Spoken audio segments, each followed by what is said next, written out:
We will take significant measures to elevate our relationship. The Minister of Finance will lead a delegation of Canada's pension funds, $2 trillion of capital, which almost begins to sound significant in the UAE. $2 trillion in capital. Anytime you hear Mark Carney talking about trade with the US or tariffs on Canadian exports, you should just say, who cares, change the channel, and tune him out, because that was his message to you. The planet and Canada can go to hell in a handbasket. He doesn't care. Who cares? Gang, what's up? Aaron, Canadian Looney. We have a bunch of videos here to watch, some interesting pieces from Canadian federal politics. Just a bunch of clips. They're fun. Let's check it out. Let's see what we learn. Let's go. Do you know what, Mark Carney? This part's especially for you. On behalf of the millions of Canadians you've let down and insulted, every time you open your mouth in Parliament, our message to you, who cares? The planet and Canada can go to hell in a handbasket. He doesn't care. Once again, Canadians are finding out that this Prime Minister is all sizzle and no steak. It turns out that his big pipeline announcement won't actually build a pipeline. He's going to have a meeting to set up a plan and then sign a piece of paper that talks about maybe one day putting shovels in the ground. And now he's handing a veto power to the NDP in British Columbia, allowing them to block the whole thing. The Prime Minister is in Ottawa, and we know that he's having trouble with his own caucus on this issue. And now he's ducking the only question that Canadians have. Was yesterday the start of a real pipeline, or just the latest episode in Announce Now and Deliver Never? The Honourable Minister of Natural Resources. Mr. Speaker, I'd invite that member to get a ticket to Calgary tomorrow as well, and they could see why the Premier of Alberta thinks that things have never been so good in Canada. For Thornhill. Mr. Speaker, that wasn't their answer yesterday. In fact, that isn't what the government said at all when they gave BC the veto in this House. Maybe they need to brush up on the Constitution, because Section 92 explicitly gives them the power to build pipelines, whether David Eby likes it or not. He also got the legal authority from this House when they asked us to pass Bill C-5 to circumvent their own regulations. And the only thing holding them back now is the same gutless paralysis that kept our oil buried and Canadians with less money over the last 10 years. So instead of hiding behind the premiers, will he get up and announce that he's going to build a pipeline? Honourable Minister of Natural Resources. Mr. Speaker, they seem determined not to want to see any development in this country. What we understand is it's federal government jurisdiction to approve a pipeline. We also understand that if a proponent wants to take it to the Major Projects Office, we expect them to work in conjunction with the affected jurisdiction and to consult First Nations. The Premier of Alberta understands that. Unfortunately, the members of the opposition don't. While Canadians struggle to afford groceries, rent, and the basics of life, Mark Carney's Liberal insiders are living it up. Meet Pierre Tremblay, the Liberal-appointed president of the Canadian Nuclear Safety Commission.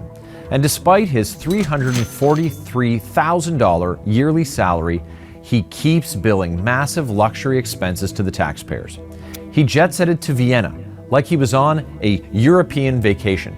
But his trip to France this year was even more expensive than that. Over $14,000 billed to you, the Canadian taxpayer, and that's before we get into how much he spent on his room and accommodations at the Hotel Castellan, which the Liberals refuse to release. But even that's not enough for him. He raised his expense budget by 85%, and the Liberals are letting him spend $185,000 per year on luxury hotels, and if you can believe this, limo rides. $640 a night for hotel rooms in France, $635 per night for a hotel in Finland. Tremblay has been taking limos to the airport, sending taxpayers the bill for another $3,500. This is what 10 years of reckless Liberal overspending looks like. Lavish travel for themselves and their friends, while Canadians struggle to afford home heating, gas, groceries, and many are lined up at food banks. We'll keep fighting to put Canadians ahead of Liberal insiders. So share this video if you agree that it's time to hold the Carney government accountable for the out-of-touch and unacceptable spending by their Liberal insiders. I have here the record of a grant from the Lebanese from Global Affairs Canada. It's a $3.8 million grant that went to the Lebanese Armed Forces Mountain Warfare Ski Soldier School last year. And the purpose of the grant, from my understanding of the text, is to build multi-gender occupancy at Lebanese Ski Soldier School. Canada is undergoing an affordability crisis. Food bank usage in my region of Waterloo has gone up 5 times over the last few years. I've had people at the doors tell me they're worried about paying their rent. Nobody under 35 can afford a house. Could you explain to hungry taxpayers why it would be a good use of their money to send $4 million to Lebanese Ski Soldier School for multi-gender occupancy? I'm not aware of this particular agreement. I do think there's a lot of benefits that we could cite just in terms of why we actually provide money internationally. And perhaps I could just turn to my colleagues who could provide a little bit more detail just in terms of some of that rationale. Yeah, thanks very much for your question. And supporting international development it's not about choosing between helping others and helping ourselves. It's really about recognizing that we live in this interconnected world where global stability, health, and prosperity directly affect Canadians. So we take the perspective that by addressing issues like poverty, like inequality, and conflict in countries around the world, whether it's Global South or other countries where poverty exists or security challenges exist, as they do in Lebanon, Canada's international assistance directly supports Canadians' security, their prosperity, as well as their well-being. I take your answer to be that multi-gender occupancy at ski soldier schools is going to help Canadians pay for their rent somehow. I guess I wonder then, when will these accommodations be available to the ski soldiers in Lebanon? The ski soldiers we'll have to get Lebanon. back to you with that Fantastic. If you could information. please table that in writing with us. And if you're doing some tabling in writing, I'd also be interested to know how many spaces are going to be made at the ski soldier school. And then I guess I'm interested in the language, because reading further into the grant, it says that it is multi-gender occupancy, but then it talks about integrating women. So I take it that men and women will be at the ski soldier school. I'm wondering if when Global Affairs Canada gives money for multi-gender occupancy, are there any genders other than men and women that are necessarily going to be accommodated? Don't worry, it's just your tax dollars. Yeah, I'm not aware. Okay, if you could table that as well, I would be interested. Hello, Jamil. How are you doing today? I'm well. Good to see you again. You're looking great today. New haircut? Yeah. We have the same barber. So I just want to ask the simple question of, do you believe, broadly speaking, that doctors, regardless of religion and regardless of topic, should doctors have the right to deny legally available medical services to their patients on religious grounds? And if you do believe that, my second question would be, why would expecting said doctors to provide said legally available services, why would that be persecution in your eyes? Thank you. Thanks for the question. So I just want to point out a linguistic sort of trick that you did, whether you did it intentionally or not. Oh. You took a situation where a hospital is being threatened by the government for not killing a person or offering them the ability to be killed. And you are now saying that it is the hospital or the doctor forcing someone else to not do something. That's not what's happening. What's happening is the government is saying to doctors and nurses and other healthcare professionals, they will fire you and cause you to lose your livelihood if you're not willing to participate in euthanasia. That is wrong. And it is my belief that religious freedom is a constitutional right in this country, and you should not have your job threatened, especially if you work in healthcare, for not wanting to offer someone euthanasia. That's my belief. And I do agree with you. Very clear.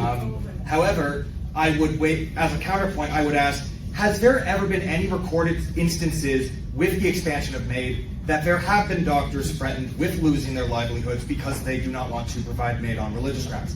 Yes, there are multiple examples. Primarily, they function as a complaint system within the College of Physicians, where if people refuse to engage in the practice, a complaint can be made against them, and they can be found to be violating their ethical responsibilities as doctors. I don't think it's ethical to say to someone they have to participate in euthanasia against their will. And they should have the right to say, I am not going to take my patient and bring them to a lineup to be killed. That is a right that they should be able to have. Now, this is the reason why I said it's a linguistic trick, is because I believe, and this is the point I made in the video that you're referencing, is that it is persecution and abuse of state power for the government to deny religious freedom to people on the basis of their occupation. If you are a doctor or a nurse or a healthcare professional, you have a right to be a Christian if you want to be. And the government doesn't get to take that from you. And that is my point. There's a court case going through the process right now where a hospital is making precisely this argument because the government is threatening them. This is what's happening in our country right now. The government, Ned said it earlier, the government wants to be your mommy and your daddy. They want to tell you what you can do and what you can't do. And I believe we need strong people, strong citizens, strong families, and strong communities so the government doesn't get to push people around. And that's what's happening in this abuse of state power. Doctors should not have their livelihoods threatened because they don't want to kill somebody. That's what I believe. Thank you. Over the next year, we will take significant measures to elevate our relationship. The Minister of Finance will lead a delegation of Canada's pension funds, $2 trillion of capital, which almost begins to sound significant in the UAE. $2 trillion in capital, the Canadian pension funds. They will come here next year early to deepen existing partnerships and develop new investment opportunities together. If you're serious about climate change, if you're not serious about climate change, like Pierre Poilievre, then of course you don't want to do anything you don't want to put measures to fight climate change. And you know, the planet and Canada can go to hell in a handbasket. He doesn't care. But if you're serious about fighting climate change, this is not the only way, but the best way of doing it. It should be the number one tool in your toolbox of fighting climate change. What happened in recent years was that the latest generation of the powerful realised the people were onto them at last. A long, slow, patient process of shortening the leash inch by inch, year by year.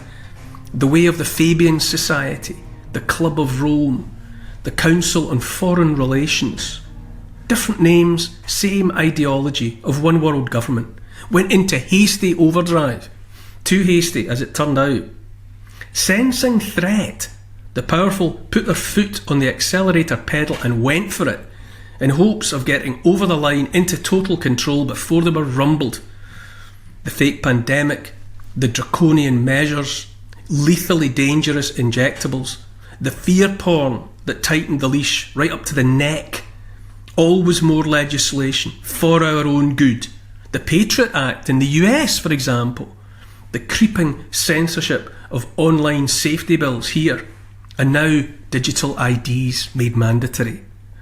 Always the fear porn about the end of the world one way or another. Proxy wars, the surveillance state, the digital cage made of CBDCs for the unwitting and made of debanking for the rest. And above all else, the silencing, the censorship, the taking control of the internet, of social media. The people of the world, in ever increasing numbers, have awoken from the anaesthetic, have focused their attention, have pieced together enough of the puzzle without the picture.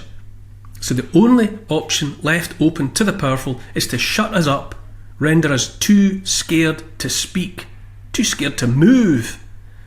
In Britain, the ending of trial by jury means the state has closed the loop. Now, they will write laws to ban criticism, to ban questions, to ban protest. That's only the start. And soon it will be laws to ban meat, to ban cars, to ban heating that works, to ban cash.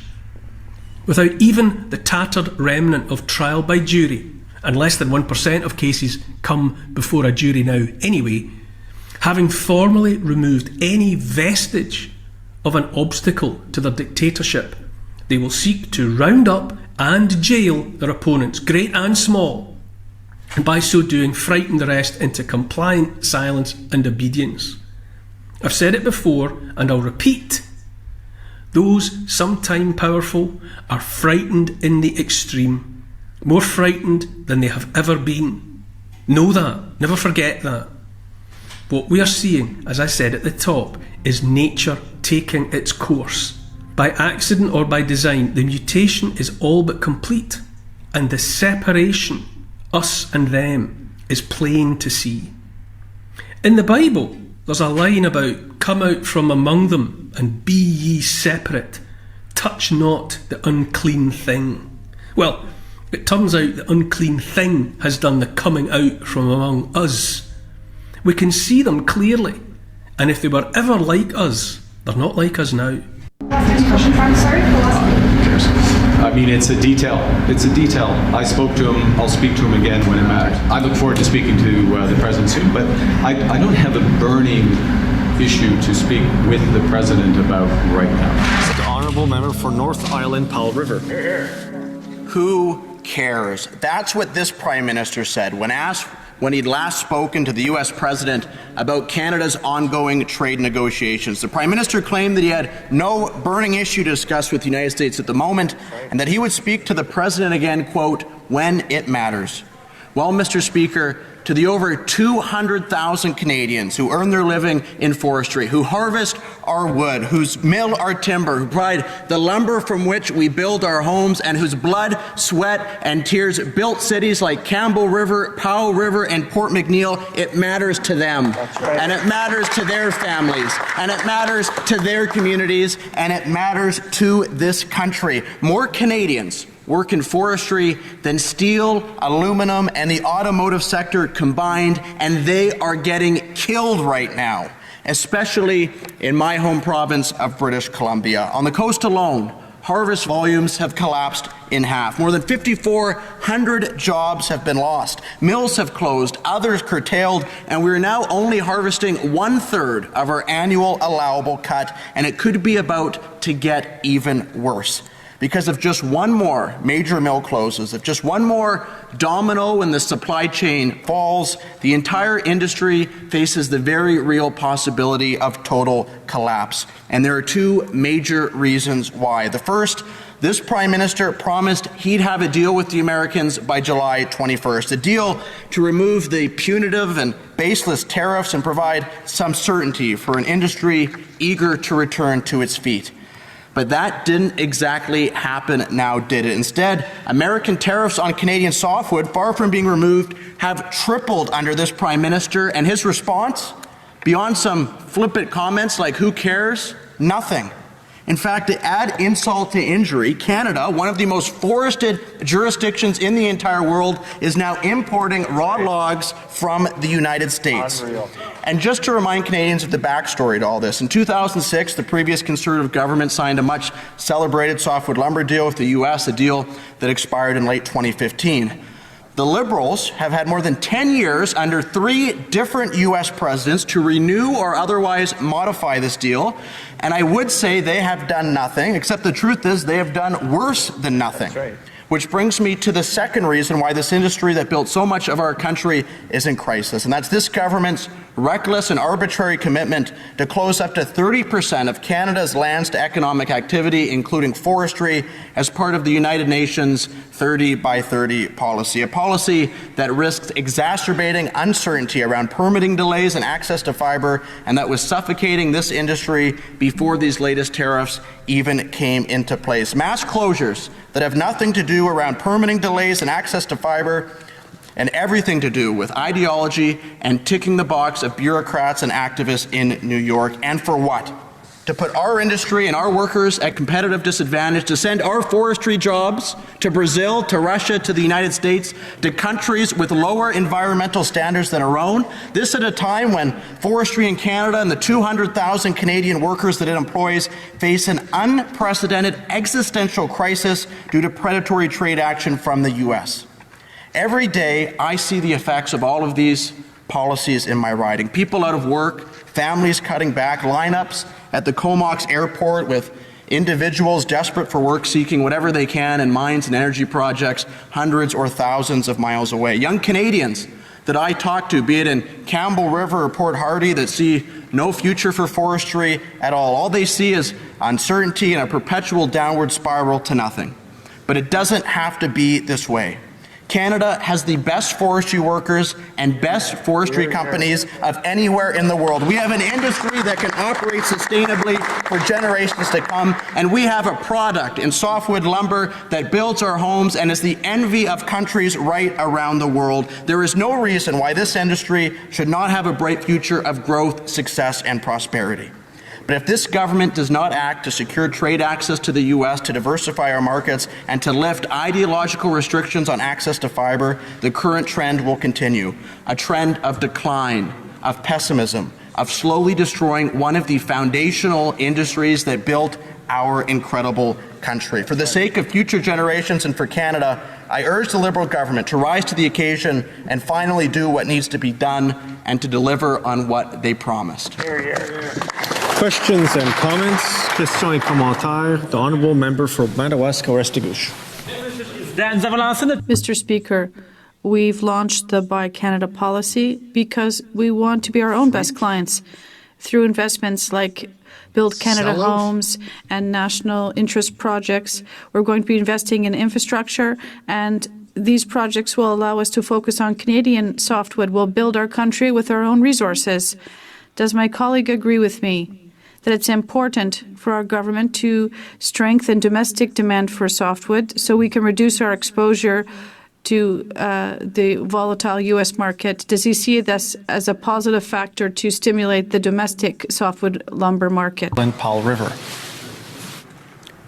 Thank you, Mr. Speaker. While of course it would always be great to boost some domestic demand for softwood lumber, that is not the problem. This is an export industry. 90% of Canada's softwood exports go to the United States. That cannot be replaced with domestic demand. We can build all the homes that we want, and we're all in favor of building homes here on the opposition side of the aisle. But if we do not fix the issues with access to trade markets and access to the United States, this industry will collapse, and it's collapsing right before our eyes. And in the process, while we're securing that access, how about the government actually gets out of the way and removes these ideological access to fiber that their 30 by 30 United Nations commitment is currently doing?